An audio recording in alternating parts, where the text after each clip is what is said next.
What's up? Welcome on into Inside Black and Gold. Steve Geller in Louisiana, Jeff Nowak in California, hanging with the Black and Gold on Inside Black and Gold. Jeff, how's it been going? The early goings of training camp. It's good. We haven't done one of these in a while. I was just thinking about that. I was like, How do we start these? Do we just dive in? Do we just jump into the deep end of the pool? Do you dip your toe in the water? I don't know. I guess we just dive in. It's been good. I mean, it's warmer than I thought it would be. Like, and I mean that in the sense of like, I haven't been cold. like I go out if I went out right now, I wouldn't need to put a jacket on. But it's July in California. You're not Alaska. That's fair. I guess that's a good point. That is a good point. It is still sunny outside right now. Like I don't know how long it's going to take me to adjust to the time difference, but it hasn't happened yet. And I appreciate. So if you're paying attention here, if you're watching this live, it's 9 p.m. Central. So I have to say, appreciate Steve. Anyone who's listening to the podcast version of this after the fact, know that Steve stayed up late to record this after hosting Sports Talk, then showed up. I was also on Sports Talk, so if you want to hear a warmed over version of this, which is mostly just Bobby Hebert telling campfire stories, Chicago Bears defense. Yeah, you can go check that out. Believe it or not, somehow we got onto the Chicago Bears defense in a conversation about Saints training camp.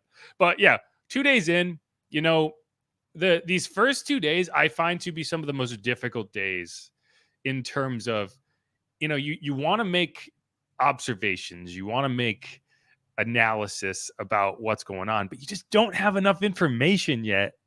And you're just going to it's really easy to jump overboard on something that's like a one-off, right? Like Nathan Peterman's going to be the starting quarterback for the Saints next year. I don't think that's not true, but he did have to play the day. We'll get into that. Nasty Nate. But okay, so Steve, I guess my question, and we'll get into my shit, but I guess my question is, what has been your kind of a read on camp from across the country? Not completely across the country, but mostly across the country, because I am curious how it's being perceived outside of this local market. And we'll obviously get into it. I'm going to flash up some highlights that we shot here for the YouTube audience. No, one of the things I've been, at least to me, from listening to some of the podium interviews after practice and even beforehand, that training camp session with Dennis Allen and Mickey Loomis, is a lot of people have been latching on to Loomis's comments about the team having that chip on their shoulder. I know Cam was asked about that yesterday. I think Demario Davis was asked about it even today. And yeah, I would expect there to be a big chip on this team's shoulder, missing out the playoffs the last 3 seasons. And right now, I would say most of the national media and Las Vegas, the odds makers, don't really have high expectations for the team going into the year. But one of the things Bobby Hebert did talk about with the Saints is like, hey, it's good to be flying under the radar. Not much is expected. And then you can overperform and basically, I don't want to say shock the world, but surprise everybody and be a pleasant kind of surprise to things instead of, having these expectations like the Falcons are going into this year with Kirk Cousins year 1. And most people are expecting they can only let you down. South. They can only let you down. Right, exactly. Whereas the Saints, based on where the people have them, they can only, how much, if they lose 10 games, you'd be like, yeah, that's what they all told us they were going to do, right? Yes, 7.5 wins just definitely seems like a very low number from the odds makers right now. I guess I get it with, the uncertainty along the offensive line. There's some, pass rush issues with the squad going into this year. And then just overall the offensive coordinator change, they're thinking maybe there might be some lag in what, it has to get this team up to speed and really producing on the field. I think I've talked about it before. I don't know if I'm being a homer or just the way I see things. For me, the Saints squad, I see a ton of talent that hopefully can come together. The offensive line, yes, is the biggest concern for me. And right now, I know, the questions about the offensive line, we're not even close to being answered because Monday is finally day 1 of getting into pads. Right now, is pretty much like these OTA mini camp sessions for you out there. Yeah, it's basically a warm up for the actual practices, and there's not a ton of time in those practices to really get your feet on the ground. So you got to take advantage of it, but you also can't read too much into it, right? And it's funny because like flying under the radar, it's a positive thing as long as you ultimately end up above the radar in the end. Yes. If you stay under the radar all season, then you're just bad. That's just where you were.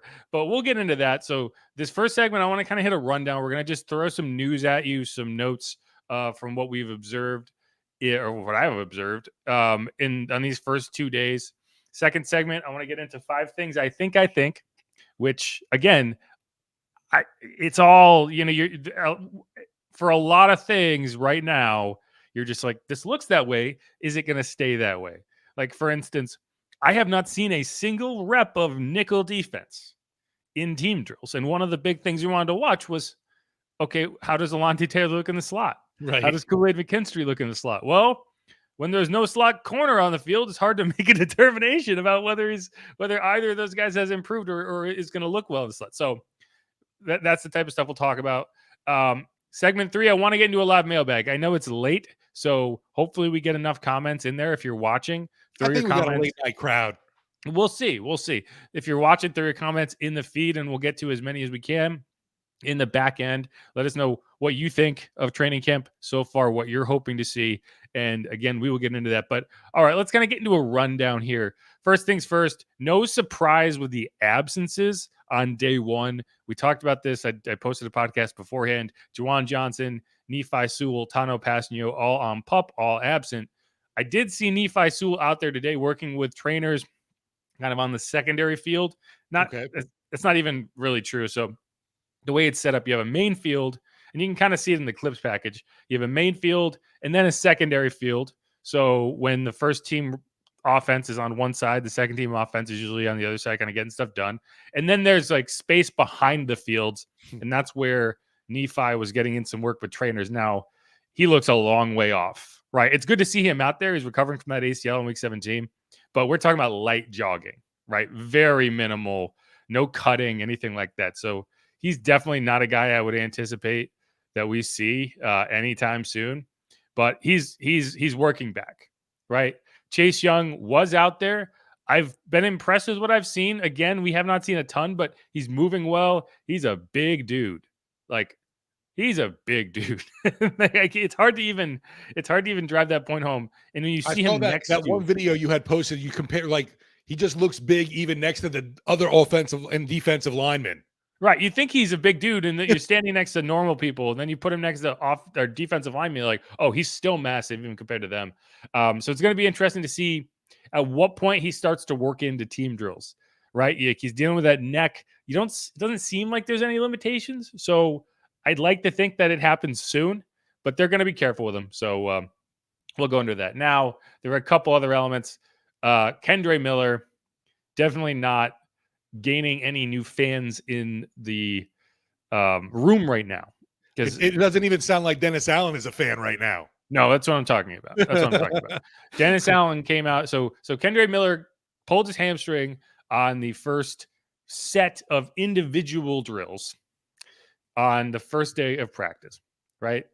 Dennis Allen comes out afterward and says, is a guy who needs to figure out how to stay healthy, right? He's a guy who it's tough to make a team from the training room. Now, keep in mind, he was not asked specifically about Kendre Miller. He was asked about kind of the health in general, and he volunteered that soundbite. So just like, I think that's kind of telling, like, there's frustration there. And it's not just about like, oh, this guy's got bad injury luck. Like, this team sees this as a situation where you're talking about preventable things that continue to crop up, right? And it's a product of not necessarily investing the time and energy that you need to invest in keeping your body healthy, right? And that's tough. It's a tough thing to kind of figure out, because sometimes it is just bad luck, right? But clearly there's some frustration there, and if he can't get that sorted out, I don't know how long his Saints career is going to last. I was going to say Deuce McAllister was on Sports Talk right before training camp, and kind of foreshadowed this, and talking about how one of the major things for Kendre Miller was he's got to be more professional about keeping his body intact. And what happens the first day? It's just, obviously not a good look for the Saints, third round pick. And I'm just curious, do they end up bringing in another running back, at least for a look, to provide more depth during camp? We'll see. I mean, I think it's going to depend how long that injury lingers, Right. and you'll go from there. Hopefully he can get back. Hopefully it's kind of a wake-up call for him. And but I don't know, man. It's frustrating because there's a talented player in there. We've seen it. We've seen the talent. We've seen him get out there and lead the team in rushing in a big offensive performance. It's the last game we watched, and it just seems like we're getting more of the same in terms of just can't stay on the field. So we'll find out. One take that I find annoying is like, oh, they took him instead of Tyjae Spears. They were never drafting Tyjae Spears. It wasn't one or the other. That's a big one locally, though. You know it. I know it is, but it's just only because he went to Tulane. Right. Like, that's the only reason. If he didn't go to Tulane, no one would be talking about Tyjae Spears. Anyway, it's a whole thing. Like, they drafted Kendra because they scouted Kendra and they liked what they scouted. Now, it's funny because they're like, oh, well, they didn't draft Tyjae because he had an injury history. It's like, they drafted Kendra. He was injured when they drafted him. So clearly it was not about the injury history. Anyway, we'll go into that. No, you mentioned those flashes have looked really impressive. Obviously, you see some of that, his college footage at TCU. You see that explosiveness. You see even some power from him. And I was right off the bat impressed with the fact that everybody was saying he was involved in the receiving game in college and looked to be really comfortable doing that with the Saints. Yeah. Yeah. And that's the frustrating thing is you feel like there is a player in there that can contribute. Yeah. Just hasn't been on the field to contribute. So one other injury that happened today, Trajan Jeffcoat, a UDFA out of Arkansas. I know I think he started at Missouri and went to Arkansas. I could be wrong. He dislocated his elbow during one of the sets of team drills. It seems like he avoided any major injury, but he's going to miss some time, right? Like when you dislocate your elbow, when you dislocate anything, even if you don't tear ligaments significantly, that's an injury that takes a little while to come back from. So yeah, it's a bummer for him. I think he was kind of working his way into potentially making the roster. Like I wouldn't have put him on my next roster projection, but he's definitely on that fringe when you talk about, okay, what UDFAs could make the roster. He would be in that group for me. So I don't know. Hopefully he can get back. But yeah, that's a bummer of an injury for him. Yeah, don't know much about the player, but I saw, the news coming out today, and obviously disappointing for the guy. And just reading the reports of you were there, obviously, it seemed like he was really in a ton of pain. Yeah, you could hear him yelling. Dislocating an elbow. Yeah, I mean, we don't have to imagine that he might have been in a lot of pain when you hear he dislocated an elbow. Yeah, that doesn't happen. Just, it's not like he just like stumbled and the elbow popped out. Like, no, there's a lot of force involved. Anyway, so that's a bummer. Hopefully he can get back. People know the Saints. It's interesting. Like one of the nice things about coming out here is they have a lot of Southern California connections on this roster. Like Derek Carr has a house out here. Obviously, he played for the Raiders. He played at Fresno State. So obviously Jake Haener also Fresno State. Jordan Mims, Fresno State. Chris Olave, Rashid Shaheed, both are from San Diego. Equinemius St. Brown is from out here as well. And his family has actually been, not Amon-Ra, obviously, but his father, John, has been at the camp practices for the last 2 days. So I expect, it's funny, there's no fans there. So anyone who's around the field, they're like, oh, he must be connected to somebody. So there's a lot of family and friends out there. And Chris said he's expecting to have some family and friends out there the next couple weeks. So it's a good spot for them. Like, I think, you look at it like, okay, I understand why a bunch of these guys wanted to come out here. So is Equinemius's dad still a physical specimen? He's a former bodybuilder. Right. But he does not look like it anymore. Like he dropped all that weight. Yeah, he just looks like a normal dude now. But like he's in shape. But I would never. You look at him, you're like, oh, is this a former bodybuilder? No, you would be like, okay. More on the performance. And again, we will talk about it. It's just not a ton that we need to dive into. Derek Carr has looked solid, right? And both of my assessments of the first 2 days of practice has been he's looked good. He's really kind of ho-hum. You're not doing anything exciting on the offense right now, but he's looked solid except for 2 passes. 1 pass each day. The first one was the first pass in the set of team drills, and Demario Davis just stepped in front of it. They were trying to do it was a crossing route to Rashid Shaheed, and the timing wasn't there. Demario stepped in front of it. Today, it was a ball to Cedric Wilson over the middle of the field again. And it was the last pass of the day for Derek. So he kind of bookended these first 2 days with interceptions. This one, you could, I was talking to Deuce about it. On my initial kind of look at it, my only look at it, I would say it was a high ball that the ball probably could have been a little better. Deuce disagreed. He said it was where it should have been, and Cedric should have caught it. Instead, he tipped it up. So, I mean, it's a good example of like, we only get to watch these plays in live action once. The coaches are going to go back and be like, okay, this was a good pass, this was a bad pass, and decide who they want to criticize. Either way, you can't tip the ball up, and that's what happened. Cedric Wilson kind of tipped it. Paulson Adebo came down with it. So that's why, it's funny. Like, I had someone be like, well, why are you, this is your assessment of both days. And I was like, that's what it is. He went 9 of 10 on passes today. Derek, yeah, I saw that in your notes. And that one, obviously a pick. The one was the interception. So it's hard to kind of weigh that. It's like, you can't not talk about the interception, but you also can't look at it and say, well, he didn't have a good day because that one pass got picked off.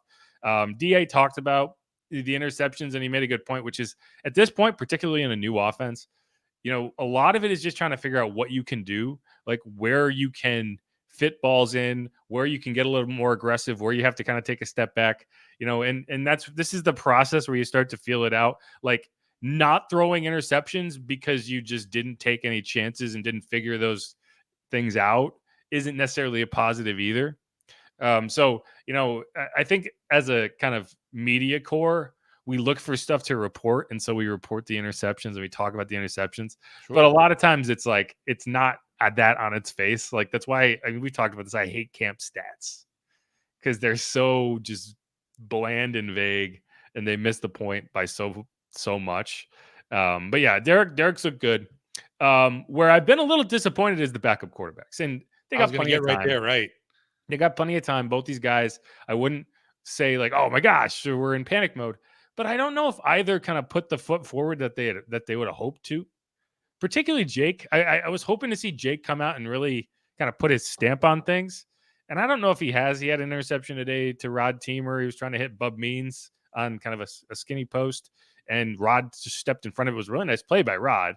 And that's kind of the give and take of like, okay, sometimes a good play on defense beats the offense, even if they did everything right.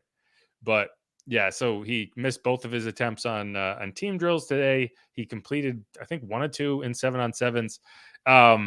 It's just like, I want to see one of those guys really kind of take ownership of that role. I don't care who it is, but it's got to be one of them. And right now, I just don't see it from either of them. Now, 2 days of practice, right? Like, don't take that and run with it. There's a ton of time left and a ton of questions that all these guys have left to answer. But, I think as I kind of look at this and we get further and further down the road, to me, a tie goes to Rattler. And I start to look at it and I say, if I was making kind of a bold prediction of like what might happen that no one is talking about right now. And I asked Deuce about this, and his response was 0%. And I'm going to challenge it. I think it's maybe like 3% is Nathan Peterman makes the roster instead of Jake Haener. I was going to say, you were pumping up Peterman. I'm waiting to hear about him. Well, I mean, there's not a ton, right? There's not a ton. He had a really nice, like the play of the day in 7s, like nothing to lose. I'm Nate Peterman. I'm just going to chuck it. And it was a gorgeous ball to Mason Tipton for a touchdown. Mac McCain was in coverage. And it was, it was the play of the day. There's no question. It was not a debate. This was the play of the day. He got more reps today after that. I think he earned some more reps, with some of these throws. And I'm not saying he's going to make the roster, but as you kind of look at it and if you get to a point later in camp where you don't feel like either Jake Haener or Spencer Rattler is ready to be a game day backup quarterback. That is a realistic scenario. And that's why when Deuce says 0% chance, I put it more like a 5% chance. Because I do think one of those guys is going to step forward. But what if neither does? Then what do you do? Peterman does have the game, the reps. Exactly. And you're not going to cut Spencer. There's really nothing he could do to get cut in his rookie season. Whereas Jake, I feel like if he's just not showing what you need him to show, you will move on from him. And if you do, Carmichael guy. Yeah.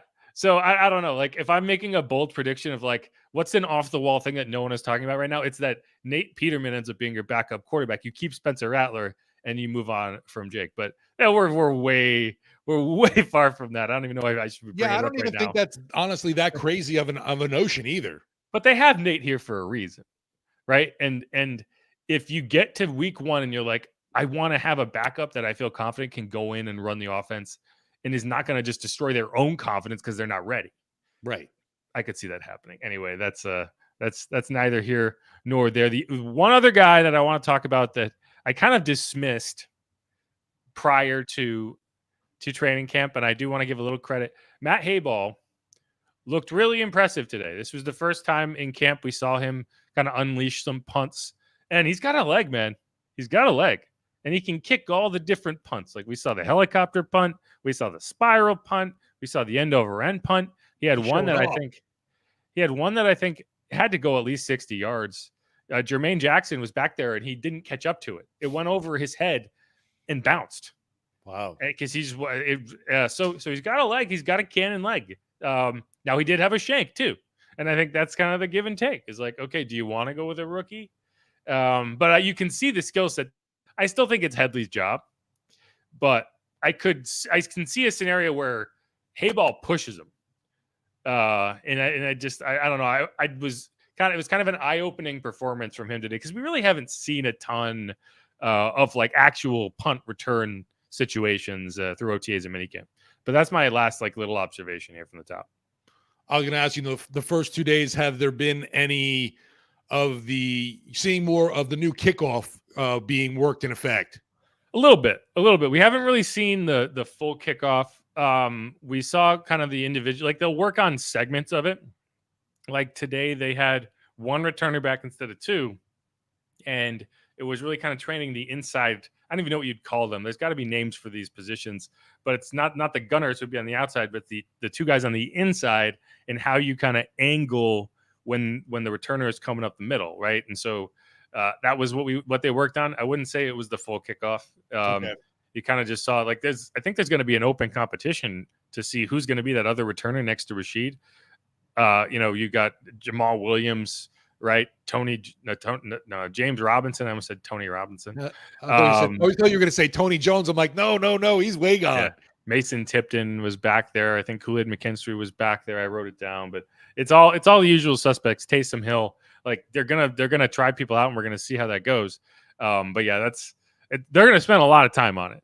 I think it's gonna be something they do in pads too. I think they're gonna take a good chunk of some of these pads practices and work on that because like you got to train it at some point. Yeah, like you mentioned, it's like when you get in pads, I know things are going to get a lot more intense. Basically, now we're looking at all the skill position players still. And just real quick, I don't know if you want to do it this segment. Just curious, the early thoughts on Kool-Aid McKinstry being able to at least take the field. We haven't seen much of him because he was working his way back from that foot injury, but appears he's a full go now, right? Seems that way. We haven't seen any limitations. He's moving around well. Like I think I mentioned this earlier in the show, they've been running everything out of base the first 2 days. So we have not seen a slot rep, really. Will Harris is actually the only guy who's gotten slot reps because when the second team comes on, they've gone into nickel and Kool-Aid goes outside and Alante's outside on the other side. So even in those reps where you do have a slot corner on the field, it's Will Harris. And that's, I think Will Harris is kind of third on that totem pole when you're talking about slot corners, but he's looked good. Like, again, I'm not going to sit here and say like, oh my God, he's get in and out of breaks and blah, blah, blah, blah, blah. But he looks solid. He looks like what I would hope to see from a young guy getting into his first training camp, and hopefully he can build on it. He hasn't gotten burned on any reps. They had a kind of a neat drill today. You saw some of it in the highlights of like you had wide receivers and cornerbacks going one-on-one, and there's no, it's kind of a one-on-one rep like you've seen one-on-one reps, but this was really just jam, get off, and there's no ball. Like there's no quarterback throwing the ball. It's literally just the wide receivers trying to get off the line and the cornerbacks trying to stop them, trying to jam them. And that was kind of an interesting drill. Kool-Aid, I think he got burned once. He didn't get a hand on a guy, but he had another one. I want to say it was Mason Tipton, or it could have been Stanley Morgan. I don't know. He just locked him up.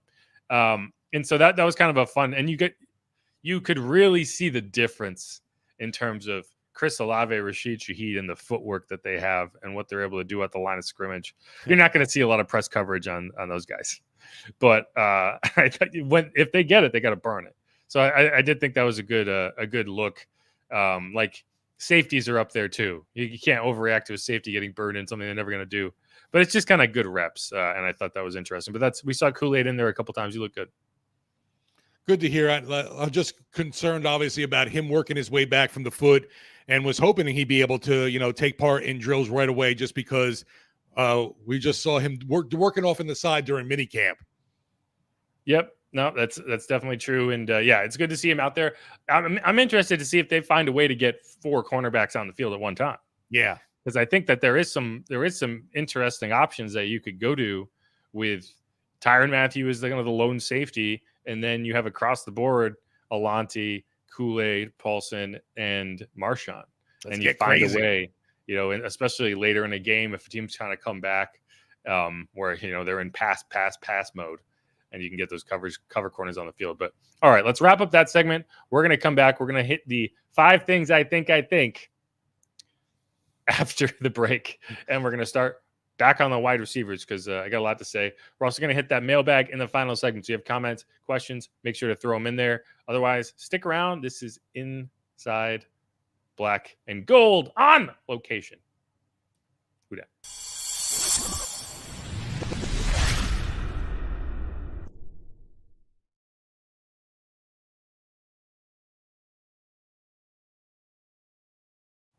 And we're back on Inside Black and Gold. I am Jeff Nowak. As you can see behind me, it's still sunny out here in Irvine, California. For Steve, it is nearing 9:30 p.m. Central Time. So we're gonna chug along here. I'm not gonna waste any more time because I know Steve has a date with a bottle of bourbon that he's got to get to. Yes, Saints training camp, 2 days in the books. We're gonna hit kind of a 5 things I think segment, and the first one is going to hit on the wide receiver position, and it's going to be Chris Olave, Rashid Shaheed, because personally, as I watch these guys play, I'm going to flash up these highlights here again. As I watch these guys play and as I watch these guys prepare, it's, I don't get to see all 31 other NFL teams and their wide receiver duos, but it's like I look at Chris Olave and Rashid Shaheed, and I can't help but wonder, it's like, why are they not getting talked about more across the NFL as like an elite wide receiver duo? Because I think at the end of this season, we're going to look and we're going to be like, this is one of the top wide receiver duos in the NFL. Like, I don't know if either individually is going to end up as a top 8 wide receiver or a top 10 wide receiver, but I think that pairing is going to be dynamic. And I just don't feel like anyone's giving it any credit outside of Irvine, California right now. I think a lot of it might be the unknown still with Shaheed. Maybe some folks consider him still just really a return guy. And with Olave, some questions with injuries, and maybe because neither one is that big, huge hulking target that everyone's used to at wide receiver. It's possible. And this is DA talking about, the pressure on Olave going into this season as the number 1 guy. I think the pressure comes from within, all right, and your own motivation to be the best. I think that's the only pressure that any of us face, is our own internal motivation to be the very best that we can possibly be. And really, if I'm committed to doing whatever it takes, then it's really not pressure at all. It's just it becomes who I am. And look, Chris Olave's got a chance to be as good as he wants to be. You know what I mean? And so it's really up to him to kind of determine how good he wants to be and how much he's willing to sacrifice to get there. And I think he's willing to do those things. Well, how good, or rather, what's your expectations of how good you expect him to be in year? Yeah, look, I mean, I expect him to be an extremely good receiver for us. And that's all I'm really concerned about. You know what I mean? I'm expecting him to be the best that he can possibly be. Show up every day, come to work his tail off, and be the best that he can be. And if he does that, then he'll be plenty good enough for us. And this is Chris Olave today answering basically the same question. Not at all, from my point of view. I don't think there's no pressure. It's always been a goal of mine to be able to insert into that receiver one position. So they drafted me that high for a reason, to be able to insert me into that position. So just all the hard work, all the stuff that goes into the off season. I'm excited and looking forward to it. Yeah, and I mean, like there is pressure on him, whether they want to say the word pressure or not. But I don't think it's necessarily like, oh, is he going to fold under this pressure? It's like there's a lot of responsibility now placed at your feet to be the man in this offense, to be the engine that makes this offense go, at least from a pass catching perspective. And I mean, I think he's ready. Like I used to make the joke because like Chris Olave is always open, like because he's always open. Like he's the type of guy that you watch and you're like, how is he constantly standing 10 feet away from the closest defensive back? Now he's going to get a lot more attention. So can he continue to create that separation? But we've also seen him improve in contested catches. We've seen him, I think improving kind of consistency in terms of the work. So, I mean, I'm very confident in what Chris is going to be able to do. And those two things play off each other. Like Chris talked about this, like this duo, you can't teach speed. Like you can't coach speed. You got to just have it. And these guys have it. Like, I don't know what defenses are going to do, how they're going to approach this, but I don't know how you're going to play a lot of reps with anything other than two safeties deep with these guys on the field. And if you're going to do that, then guys are going to feast over the middle. Now, you don't have a tight end that can actually threaten anybody. But other than that, I feel pretty good about it. I'm high on Olave going into this year in fantasy football for sure, because obviously being that number one guy, he's going to get fed a lot. But yeah, I'm curious to see how he thrives in this Clint Kubiak system. We keep hearing about the motion obviously being a huge part of this offense, and just anxious to see him getting that ball in space to see if he can increase that yards after catch. Oh yeah, no doubt. And just to kind of bridging off that, the next thing I think the screen game is back, baby. All right. You're going to get screens again, and it's going to be fun. Right. We've seen it a lot. And part of it is because you're working out of a lot of base. So you're doing a lot of misdirection type plays because, you're not, it's training camp. You're not just loading up with heavy personnel just to run. You're loading up in heavy personnel because you're trying to drill some stuff. And, like they had one rep where Alvin Kamara and Adam Prentice kind of lined up flanking Derek Carr in the shotgun. Then you had Alvin motion out wide. And then you had another check. And the play was just a bubble screen to Alvin, right? It was all this kind of window dressing and motion just to run a very basic screen. But it's like, when's the last time you saw a running back bubble screen, right? Like, when's the last time you saw a slip screen for a running back, or, like a bubble screen for Rashid Shaheed? We saw them try to do that. Now, they haven't always worked, but you need those as counters, right? You need the counter plays to exist so that your your base offense can operate. And that's really what hasn't been there with the Pete Carmichael scheme. It's just been kind of this amalgamation of like, well, this play worked and that play worked and that play worked, but it never seemed like you countered anything. It never seemed like you set something up to run a different play. And I do think that that's going to be something that we get back to with the Saints offense is when they're loading up against something, you're going to hit them in their weak point. And a lot of times, particularly when you're running the ball well, if you can set up a screen, you're gonna get some easy yardage. It reminds me of your Eagles. Brian Westbrook was always the best, and I would watch those Giants Eagles games, and it was like every time they would run a screen to Brian Westbrook, I wouldn't even wait to see the result of the play. I was like, son of a bitch, it's gonna be 15, 20 yards. It was like anytime they decided to run a screen on like 3rd and 15, I was like, they're gonna get it. And I feel like there was a point where the Saints were like that too. Pierre Thomas was the king, man. And Alvin is very good in space. Sure. Just get him the ball in space. And I think you're going to get back to that. So that's one of the things I think. No, that'd be one of the things, hopefully, I think a lot of fans are hoping that, Clint Kubiak brings that back. Like I said, there's those reminiscing about the days of Pierre Thomas in the screen game. There's so many times I've definitely heard it from fans on Twitter or calling into the show on WWL about why doesn't this team use the screen game anymore? No, it was mind numbing. Well, and one of the reasons was when they tried to run screens, they didn't run them well. And then I think what happened was, well, that screen failed, so we're going to go away from it. Like now I have this bad feeling about that play, and we're just not going to get back to it. And that was one of the criticisms I had of Pete Carmichael heavily. Is like, oh, okay, well, when something doesn't work, it's not like, okay, we're gonna replace it. We're gonna tweak it and run it again in a way that it will work. It was just like, we're Just gonna get rid wipe of it. it. And it's like, oh, well, we need more play action. Let's run more play action. All right, we did it. Cool, move on. It was awful. But anyway, I think that's something that you're going to see, and hopefully, we're heaping a lot of praise on Clint Kubiak right now, and hopefully he lives up to it. And I think he will. But he's not going to be a guy. He's the type. He's very quiet. He's very reserved. So he's going to become an easy target for criticism if things don't go well. So hopefully that's the case.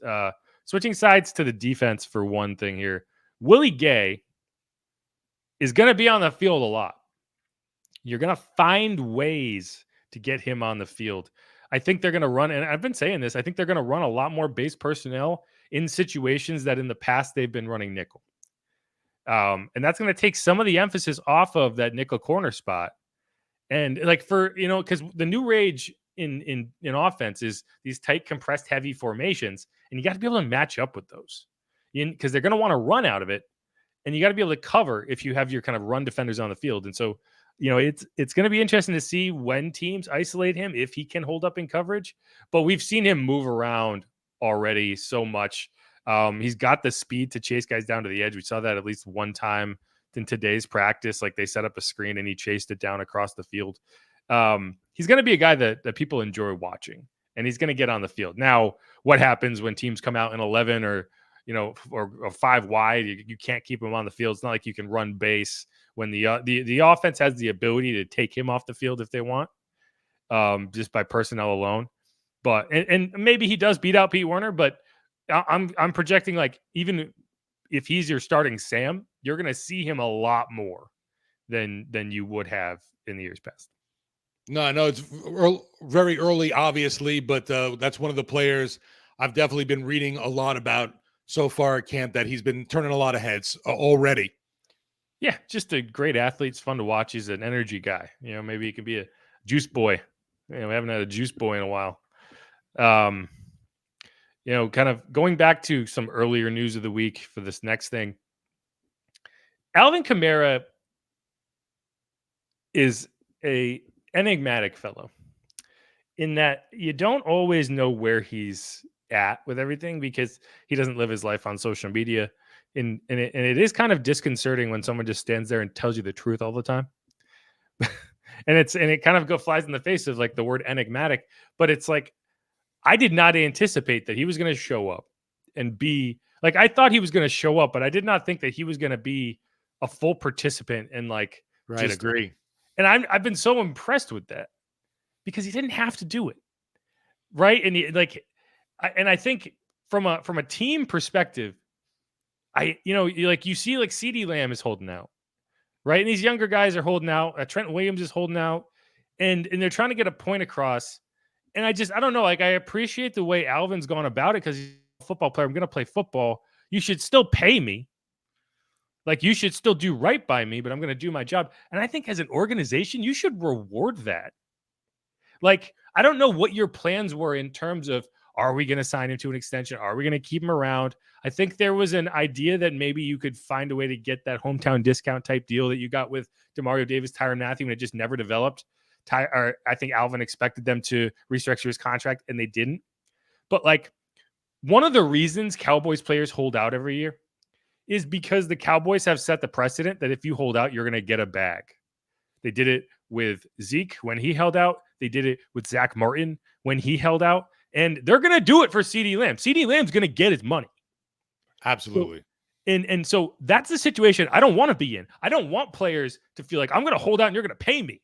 I want players to feel like, I'm going to show up, I'm going to do the work, and you're going to do right by me anyway.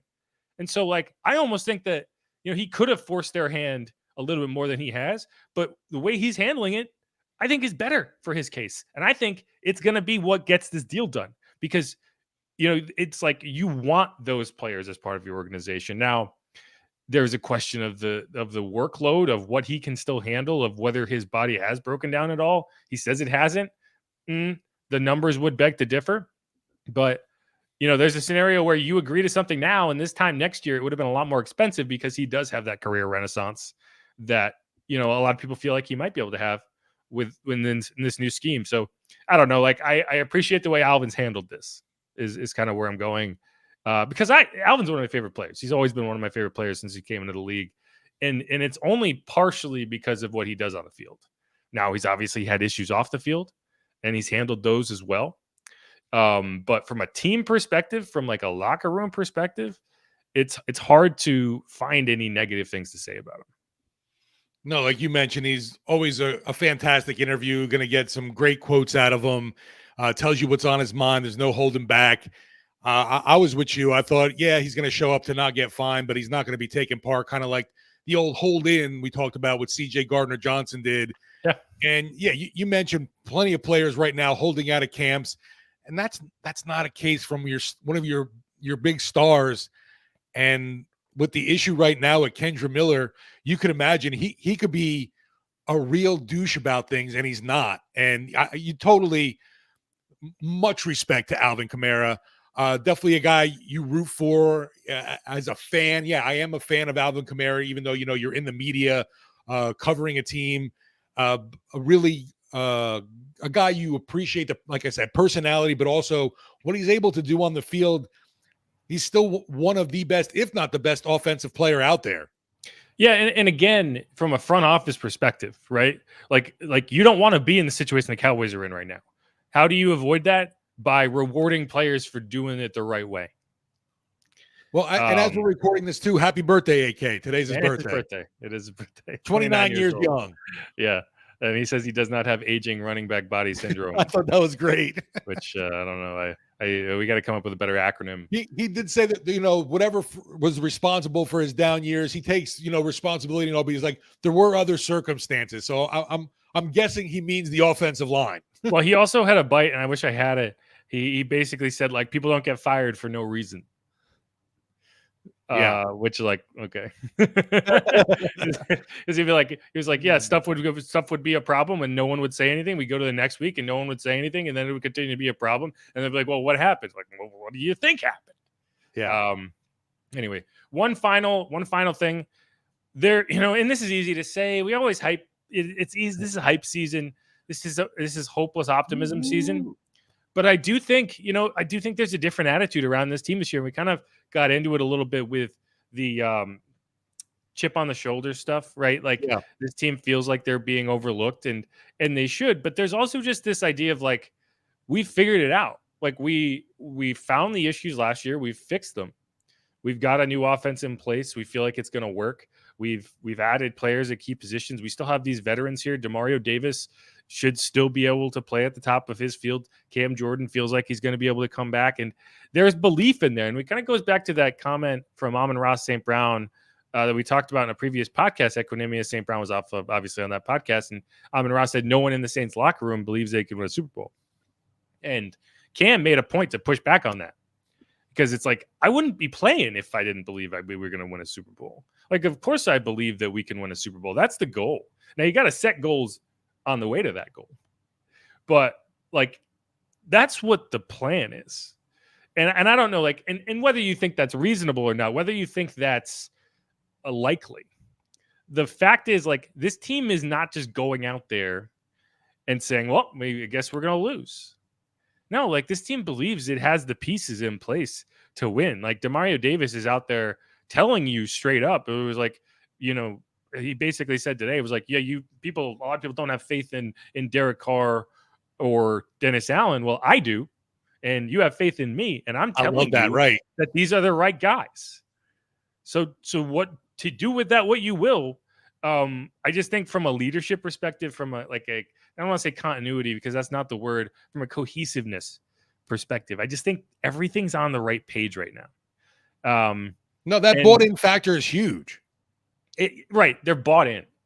And I do think that, like, it's easy to say you're bought in, but like last year, for example, everyone said they were bought in, but then like adversity happened and they were not bought in. Right. Not everyone was bought in. But, and it's easy to be bought in when Cam Jordan is saying stuff like Moral of this. the story is I was moving quite well the first 10 games. You injure yourself against Atlanta, and I still want to be on the field. What was I limited to? First, second down, but I knew that coming off rip. If all I can do is go forward and I can't bend the corner, fine. If I can help the team out, get on first, second down, in my mind, it's easier to rush the passer than it is to stop the run. Everybody wants to rush the passer. Everybody can be 240 pounds or 275 pounds rushing a passer going 11 yards up the field. But can you stop a 340-pound man with the inside zone going on? Can you split a tight end and tackle? Can you move into a 4-eye? That's real grunt work. I'm a grunt. He's a grunt.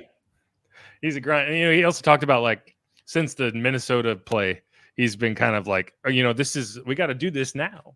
He's got his whole family lineage is they've had all these successful seasons in the NFL. Steve Jordan was, a 6-time Pro Bowler with the Vikings. Cam, I think, is a 7-time Pro Bowler, obviously with the Saints. And, neither of them has a Super Bowl. Right. And so, yes, it's an unlikely result that the Saints go and win a Super Bowl, but every single player in that room is walking in with that being the goal. And whether you think they should believe it or not, they do believe it. And that's the most important thing. It's not what the odds are in Vegas. It's not what everyone around the national media is saying. Is that belief in the room, and can you build on it? And I think that it's real. I do not think that they're making that up. I don't think they're just saying stuff. And it helps when you have players like Cam, players like DeMario, players like Tyron who know what they're talking about. And so I don't know. I think I wasn't sure how to feel about this group, about this season coming out here. I feel like they've, I've been convinced, and we'll see how that plays out, because I could change my mind. Yeah, for me, one of the things with this year so far, it's we mentioned the bought-in factor. I just wish the fan base was a lot more bought in. We've talked about this ton. It just seems like a lot of negativity around the team, around the coach, around the quarterback. And it's man, where's the hope? Where's the fandom of ride or die with your team no matter what? I just feel like it's really been – I understand the team has let you down the last couple of years, but there's always a new. You know what I mean? Yeah, and I think that the low expectations will help in that. Yeah. It last year, it felt like, okay, if you go out and win 10-7 and make the playoffs and whatever, and I'm like, that was what we should have done. Everyone knew that was going to happen.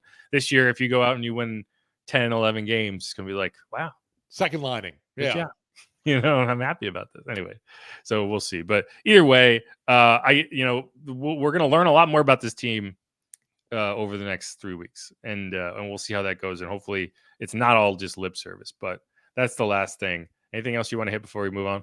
No, you mentioned the next few weeks and getting really ahead of ourselves. We're not even in pads yet, but man, definitely on my training camp little schedule, I've got circled August 15th. That first padded practice against the San Francisco 49ers is going to be a great measuring stick for this squad. Agree completely. But all right, this is Inside Black and Gold. We'll be right back. We have some questions in there, so we're going to hit them. We're going to do a live mailbag for the first time in what feels like forever, and we're staying up late to do it. I appreciate y'all hanging out. If you have questions or comments, make sure to throw them in there. We'll get to as many as we can. This is Inside Black and Gold. I'm Jeff Nowak. He's Steve Geller. We'll be right back.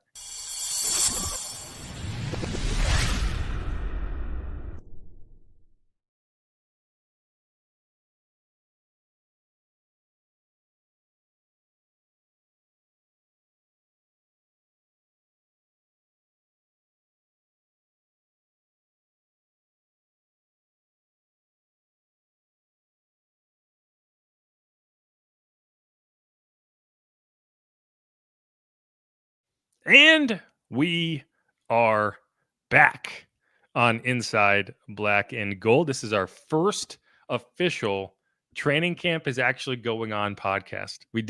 I did post the segment from yesterday's Sports Talk in the feed. So podcast listeners will have gotten that. But this is the one that you actually can say, hey, they're talking about stuff that's happened. And that's exciting. We are getting close. Football's here. Kind of. we're recording right. Obviously, it's Thursday. This is our last Thursday without football. I know it's just preseason next week, but it's still football. It's a thing. It's a statement you've made, and it's true. Shout out to some folks that have been in the chat room real quick, Jeff. I've seen Minnesota, Dallas, so we really are a Who Dat nation. Yeah. And so Minnesota, was that Mountain? I guess they're getting a little bit better of a deal here than actually no, I think Minnesota might be Central now that I think about it. Anyway, but yeah, let's get into that. Yeah, Mackenzie Frazier, thanks for being here. Who Dat from Dallas and Michael Mitchell from Minnesota. We've talked to Mike before. Got Golden here, says hi pink people, which I'm not sure how to take that, but thanks for hanging out. Will Hildebrand. So yeah, we talked about this a little bit. It says interceptions mean you're pushing the envelope many times, and yeah, like I think not throwing in. That's why again, like the stats from camp without context are tough because not throwing in practice is when you do push the envelope, right? Because like not throwing interceptions because you're taking checkdowns instead of pushing the ball down the field and kind of figuring out what the limits are on certain plays. That's not necessarily a positive thing either. Now, if you're throwing an interception every camp practice a month from now, we'll have a different conversation. But right now, with a new offense, I don't like, and that's why, I kind of have to qualify it with like, when you go 9 of 10 on the day and that one is an interception, it's not a bad day, but interceptions are so costly in a game that it kind of feels like it is. So I don't know, like it's tough. I think the quarterbacks, or Derek Carr in particular, has looked solid and has looked every bit like a starter in this system. Now we'll find out, but I agree. Thanks for the comment, Will. Bino says if Nate Peterman has to play, we are toast. I don't disagree with him. I agree with that, but I will also say, I don't know, 90% of NFL teams, if your backup is in the game, you're toast. Like, like the Brock Purdy's come around like once every, generation, right? Where it's like, oh, we're actually better off. Look at that. We got the third string quarterback. Yeah, right. We got the third string quarterback and we improved, believe it or not, So I don't know. I don't know if that's necessarily a slight. But I do. Here's the thing, though. I'm not talking about whether I have to start Nate Peterman. I'm talking about whether my I'm talking about week 3 of last season. My quarterback goes down with a concussion in the third quarter, and we're up 17-0. I need a guy who's going to go in and win that game. And if you don't have it, and you lose that game, that's costly. That's what keeps you out of the playoffs. Like that's how narrow the margin is. And that's why, like, if you don't feel like these young guys are ready to be a backup and you feel like, okay, this is a guy, obviously he has kind of a speckled past of, not necessarily success as a starting quarterback, but he has started games. He has played in real NFL games. He has done the live bullets thing. You might trust him more. We talked about this on Sports Talk on Friday. One guy who doesn't get any credit for actually being a legit successful backup quarterback for the Saints is Trevor Siemian. And it's not because he was a bad backup. It's because he was a bad starter. Right. He got into 2 games as the backup and won both. Right. That was the game against the Bucs that Jameis got hurt. And then in week 18, a playoff game effectively that the Saints needed to win. They obviously missed the playoffs, but he got in week 18 after Taysom went out and led them to a win in a game that at the time you kind of felt like, oh, this is going to be what gets them into the playoffs. So like there's value in both. Like you can be the Teddy Bridgewater, but if, hey, you want to look at Teddy Bridgewater, the one game he got into in relief, he lost. That was the game against the Rams in week 2. So like, I don't know. You do want a guy who, it's funny because I think you could be in a scenario with, if you go the Nate Peterman route, where he's your backup, he's your game day backup. But if Derek went down, you'd look to someone else to start. You know what I mean? Because I don't want coming off the bench. I hear what you're saying. Coming off the bench, you're confident with Peterman. Maybe if have a week to game plan, you go with one of the young guys. Yeah, I don't want a rookie, or I don't want either of these guys, Jake or Spencer. If you go into this scenario where they're the backup quarterback and Derek Carr goes down midway through the fourth quarter of a game you're up by 3, his first NFL pass will come in a scenario where if he messes up, you lose. Like that's a tough scenario to put a young quarterback in. And that's why you don't see a lot of young backups, or at least not, teams like this, like the Saints haven't done it.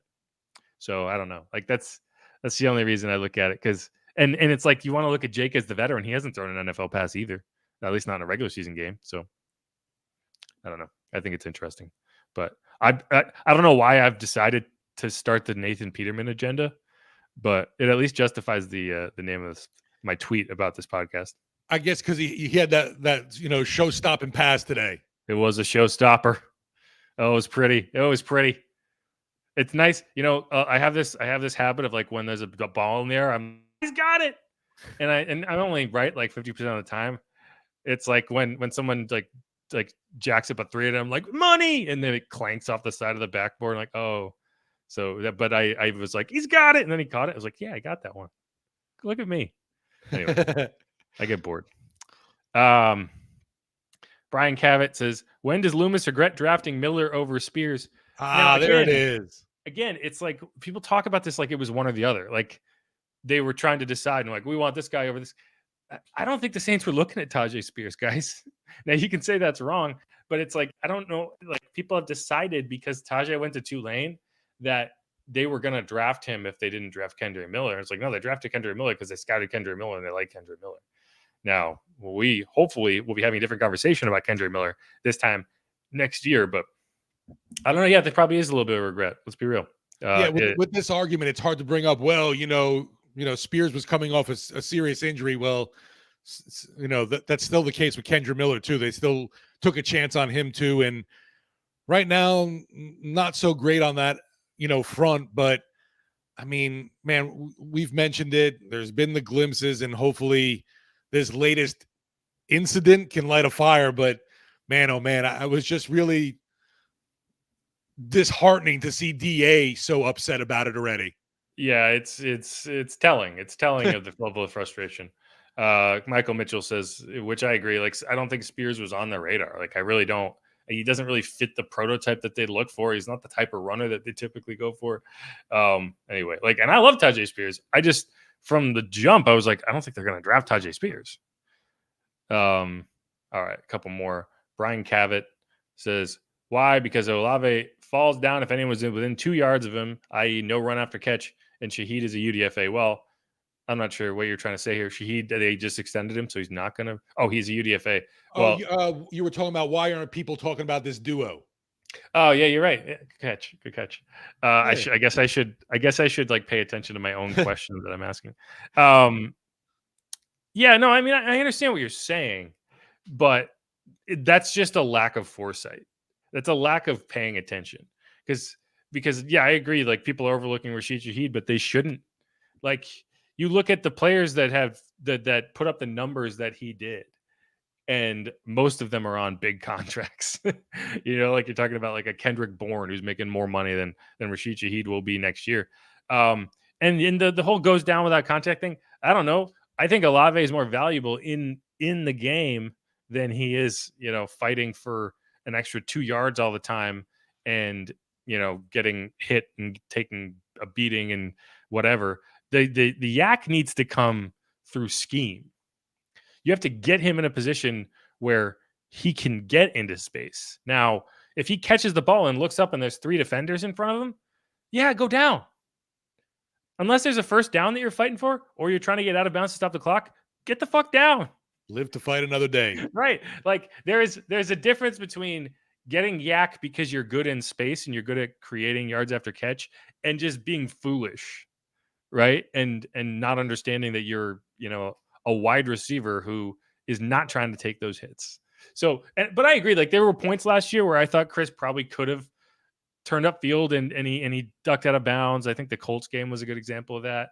And sometimes you're going to get that, sometimes you're going to get guys who don't maximize that. But part of it is like, hey, get him the ball in the middle of the field on the run so that he doesn't have to make a turn up field and make that decision. The decision is keep running into the space that you've already found. Right. And that's the type of stuff that I need. And so, yeah, I'm hopeful that yak becomes a much bigger conversation with him, because it should be. Yeah, I know he was asked about that today. And even this question, it's like, how do you determine basically when you go for that, yards after catch, or when you decide to, live to fight another day and get down? And he's like, you just have to go basically by instinct or how you feel. There's no set rhyme or reason to it. Right. No, and it's a split second. Like you don't have time to just survey. I'm like, hey, you know what? Yeah, I'm gonna keep going. Unless you're Alvin and you're running behind Eric McCoy, in which case you can have a tea party. And all right, Michael Mitchell or Henry Abear, I assume it's Abear, says I'm bought in. So good. Let's go. Michael Mitchell says when Alvin does talk, everyone should listen. Everyone should listen. He's a down to earth team guy. You got to appreciate him for that. Yeah, and I mean, like he is a pretty down to earth guy, right? Like he just likes to hang out at NASCAR races. And I know he said recently again, he's like, I'm not really a rah-rah, vocal guy. I don't agree with that. I think he is. And like, that listener was just saying to us, when he talks, people should listen. And I do believe the team does. He is a valued and respected leader on this squad. Agree. One more question we could probably get into and then tune out here. It's now past 10 o'clock in the East, or in the Central. It's past 11 o'clock in the East. Barham says, why is Rattler not ready playing in the SEC? He's faced most defensive threats that are now in the league. That's not how it works. Like, I mean, yeah, like he's probably more prepared than Jake would have been coming out of Fresno State. We could say that, but I don't think, generally speaking, I don't see any rookie quarterbacks as being ready. Right? Like you could tell me Caleb Williams is ready. I think he should sit and watch. Like, I don't think you can, I don't think it's possible to come out of the college and go right into a pro career and have no misstep, but it's not common. And even when players do that and succeed, it's usually after a couple rough seasons when it does happen. Like Trevor Lawrence was rough as a rookie. Joe Burrow was good. Yeah, I was going to say the year CJ Stroud had a year ago isn't common. Right. CJ Stroud is the exception to the rule. Joe Burrow was good as a rookie, but I think he did have some time. He needed to learn how to survive. Right. Like, and now he's it's tough. And like, you're talking about a 16-game season. You're talking about being a professional. And there's a lot more to it. You have to actually talk to the media every day, or at least, like there's more to it than you'd think in terms of coming from college to the pros. And it's just a situation that you don't want to put a rookie in if you don't have to. And that's why I say I don't say he's not ready because of anything special about Spencer. I say he's not ready because I don't think any quarterback coming out of college would necessarily be ready to start week one. And especially not a guy who's you've invested a 5th round pick in, and you don't need to do that. You're getting so much thrown at you. There's a new playbook to learn. You got to, get on the same page with your new receivers.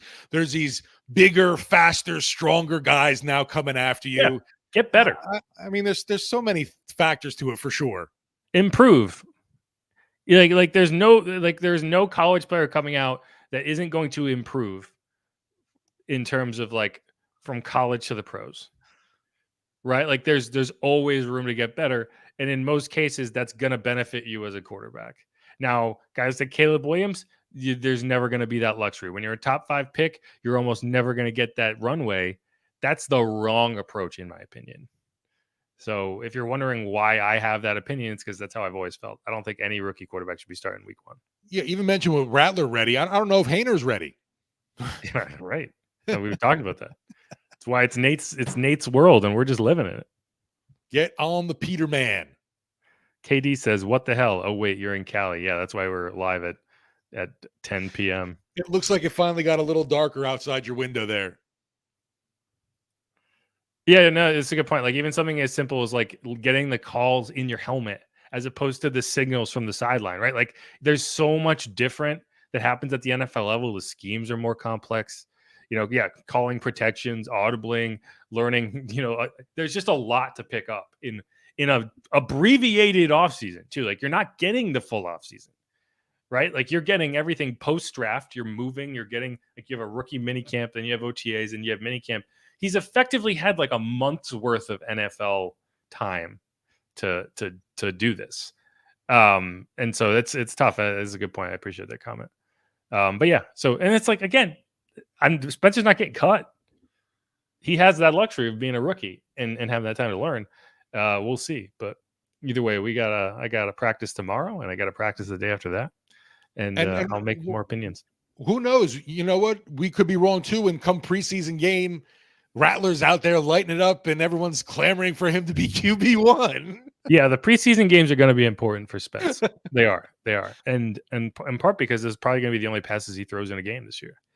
Right. Just like Hayner last year.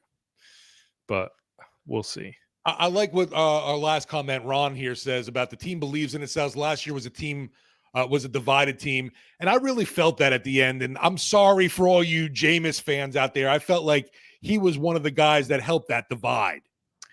Yeah, I was thinking about this today. And Mike, obviously there was issues that crept up throughout the season. I don't know how early on, but they were there. Yeah. And I think Jameis, it was not so much about like I don't think Jameis was actively trying to stoke discord. I don't think that's the type of person Jameis is. I just think like his presence was difficult because everyone kind of was like, you were used to be the starter and now you're not. It's like inviting your ex to your wedding. Right? How well could this possibly go? And that's where I think you just found that. Like I just think that they would have felt better if they had to do it because it saved them money to do it, right? Like it was the fiscally responsible thing to do. But I don't think it ever really worked the way they had hoped. And you saw that in week 18, right? Like you saw that all kind of come to fruition at the end with the boom, it exploded, right? Like they beat the Falcons 48-17, and we barely talked about it. Like, right, it was all about victory. We talked about the final 7 points more than the first 41. Anyway, to me, and I think we've talked about this too. Obviously, that moment was like, "You gone, bro. You ain't coming back." Oh, he knew it.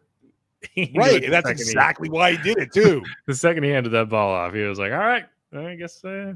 You know, it'd be funny, guys, if we actually ran a play right here. Hey, well, they're good to see him. He's been gonna be back in the Superdome of Cleveland, so I'm hoping he is the quarterback. That is my wish for that game.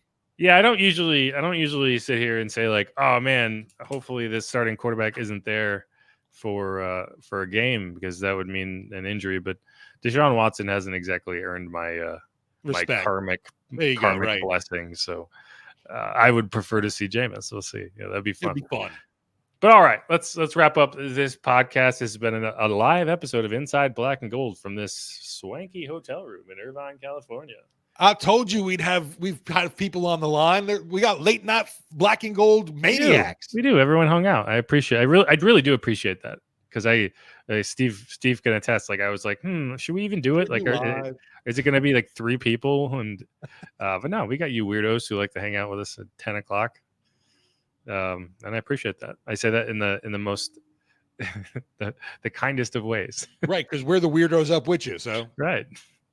We're the weirdos who decided to do this. Anyway, that's it. Thanks everyone for listening. Jeff Nowak, Steve Geller. You can follow me on Twitter at Jeff_Nowak. You can follow Steve at Steve Geller WWL. You can follow the show at Saints_pod. I've been throwing out some camp videos from there. I'm also going to toss this highlights package up on YouTube in the morning. So if you're listening and you're kind of getting annoyed because we keep referencing this highlights package, go ahead and check that out. And if any of that footage looks better than some of the other footage, it's because the better footage is Mike Haas's footage because he's actually like understands how cameras work, and I just have a phone that I'm dabbling around with. So that explains that. But all right, who dat? Go Saints. Check out Jeff's great stuff, WWL.com. All stuff posted, man. He's got all the action covered for you. Sure do. All right. Peace, y'all. Peace. Who dat?